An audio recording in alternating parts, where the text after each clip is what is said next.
नमस्कार, स्वागत है आपका। इंडिया टीवी देख रहे हैं आप। आपके साथ मैं हूं प्राची पाराशर। प्रधानमंत्री मोदी ने छत्तीसगढ़ और मध्य प्रदेश में प्रचार का टॉप गियर लगा दिया है। मतलब अब विरोधियों को मोदी चुन चुनकर टारगेट कर रहे हैं। जिस पिच पर मोदी विरोधी उन्हें घेरने की कोशिश कर रहे थे, उसी पिच पर मोदी जनता के बीच सेंचुरी मारते नजर आ रहे हैं। मोदी बीजेपी की जीत का पक्का दावा कर रहे हैं। मोदी के ग्राउंड सर्वे में बीजेपी मध्य प्रदेश और छत्तीसगढ़ में बाजी मार रही है। इंडिया टीवी के सर्वे में क्या सामने आया? 24 से पहले विधानसभा चुनावों में कौन भारी पड़ेगा, किसका वोट बढ़ेगा, किसका घटेगा, 3 दिसंबर को किसके फेवर में होंगे नतीजे, रुझान क्या है, क्या कहते हैं, सब कुछ समझिए इस रिपोर्ट में।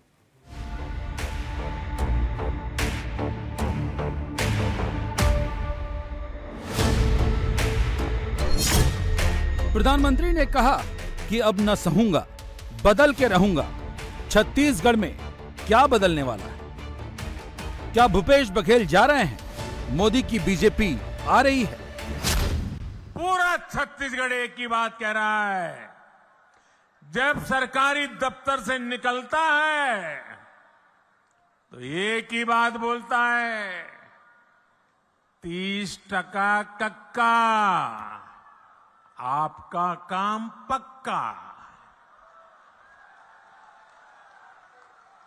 30% कक्का, आपका काम पक्का। कांग्रेस की हर घोषणा में 30% का खेल पक्का है। इसलिए 30% सरकार से छत्तीसगढ़ छुटकारा चाहता है। इसलिए छत्तीसगढ़ कह रहा है, औ नहीं सही वो। बीच चुनाव सट्टे का खेल हो रहा है। क्या सट्टे के खेल से छत्तीसगढ़ की सत्ता बदल जाएगी? बात वही है, छत्तीसगढ़ में मोदी की पार्टी आएगी या फिर राहुल की पार्टी फिर से छा जाएगी। मोदी को तो ये कांग्रेसी दिन रात गालियां देते हैं। हर दिन मैं 2-2.5 किलो गालियां खाता हूं।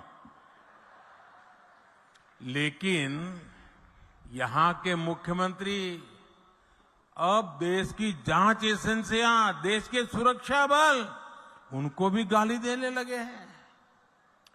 इन साथियों पर भी अनाप शनाप आरोप लगा रहे हैं।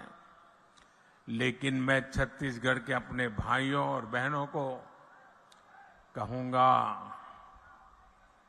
ये मोदी है, गालियों से डरता नहीं है। भ्रष्टाचारियों का हिसाब करने के लिए ही तो आपने मोदी को दिल्ली भेजा है। मोदी कह रहे हैं भ्रष्टाचारी जा रहे हैं, सबका हिसाब होगा। बघेल और बघेल की पार्टी कह रही है, बीजेपी नहीं, इलेक्शन तो ईडी लड़ रही है। अब तो बघेल की ही हवा चल रही है। आपने आखिरी लाइन ठीक कहा कि भारतीय जनता पार्टी लड़ नहीं रही है, केंद्रीय जांच एजेंसी ही लड़ाई लड़ रही है। दूसरी बात आपने कहा, मैंने कहा निर्वाचन आयोग को ये ध्यान देना चाहिए कि जो बड़ी बड़ी संदूकें आ रही है स्पेशल प्लेन से, उसकी जांच क्यों नहीं होनी चाहिए।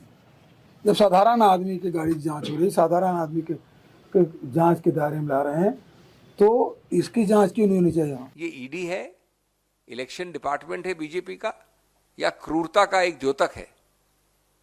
और ये सब होता है लगभग एक ऐसी चीज के विषय में जो 1-1.5 साल पहले से चल रही है। आज ये प्रवर्तन निदेशालय जिसको कहा जाता है, जिसने अपनी पूरी विश्वसनीयता खो दी है, खत्म कर दी है, वो आज झूठ का कार्यालय है, प्रवर्तन कार्यालय नहीं है।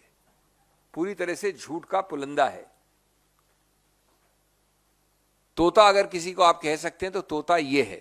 ऐसे ही नहीं बनाया गया है फर्जी मामला, ऐसे ही नहीं कस रहे हैं नकेल, क्योंकि वो जानते हैं कि जीत रहे हैं भूपेश बघेल।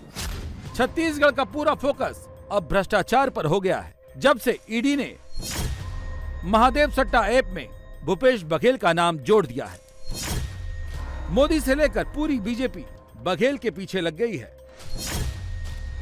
पूरी कांग्रेस बघेल को महादेव ऐप के जाल से निकालने में जुट गई है। मोदी कह रहे हैं बीजेपी आएगी, बघेल की फौज जेल जाएगी। पीएससी घोटाले और महादेव ऐप घोटाला तो चर्चा में है ही। कांग्रेस सरकार के रिपोर्ट कार्ड में घोटालों की कमी नहीं है। अगर मैं भी बोलने जाऊंगा हर घोटाले की वर्णन तो शायद मेरा अगला कार्यक्रम लेट हो जाएगा। 2000 करोड़ रुपए का शराब घोटाला, 500 करोड़ रुपए का सीमेंट घोटाला, याद है ना? आपको याद है कि भूल गए हो? 5000 करोड़ रुपए का चावल घोटाला, 1300 करोड़ रुपए का गोठान घोटाला, 700 करोड़ रुपए का डीएमएफ घोटाला, 500 करोड़ रुपए का चावल कस्टम मिलिंग घोटाला, सैकड़ों करोड़ रुपए का कोरोना के सेस का घोटाला। छत्तीसगढ़ को लूटने का कांग्रेस ने कोई भी मौका नहीं छोड़ा है। मैं फिर आपको विश्वास दिलाता हूं, राज्य में भाजपा सरकार बनने के बाद ऐसे घोटालों की सख्ती से जांच की जाएगी। आपका पैसा लूटने वालों को जेल भेजा जाएगा। महादेव ऐप भ्रष्टाचार कांड को बीजेपी हाइप पर ले जा रही है, क्योंकि आरोपियों की लाइन मुख्यमंत्री के तिजोरी तक जा रही है। ईडी का आरोप है भूपेश बघेल ने सट्टेबाजी कराने वाले महादेव ऐप के प्रमोटरों से 508 करोड़ रुपए लिए हैं। कैश डिलीवर करने वाले असीम दास के मोबाइल और ईमेल से मिले इलेक्ट्रॉनिक दस्तावेज से भूपेश बघेल को 508 करोड़ रुपए दिए जाने के प्राइमरी सबूत मिले हैं। असीम की कार और घर से ईडी को 5 करोड़ 39 लाख रुपए मिले हैं और महादेव ऐप के बेनामी बैंक खातों में जमा 15 करोड़ 59 लाख रुपए को वो फ्रीज कर चुकी है। मैंने तो सुना है कि नेता यहाँ के दबी जबान में हमारे यहाँ मैसेज पहुंचा रहे हैं। हम भी देख लेंगे, हम भी तुम्हारे यहाँ कहीं पैसे रखवा दे करके पुलिस भेज देंगे। ये धमकियां किसको दे रहे हो?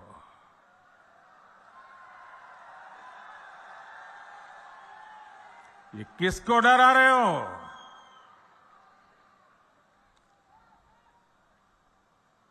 ये जनता है, सब कुछ जानती है।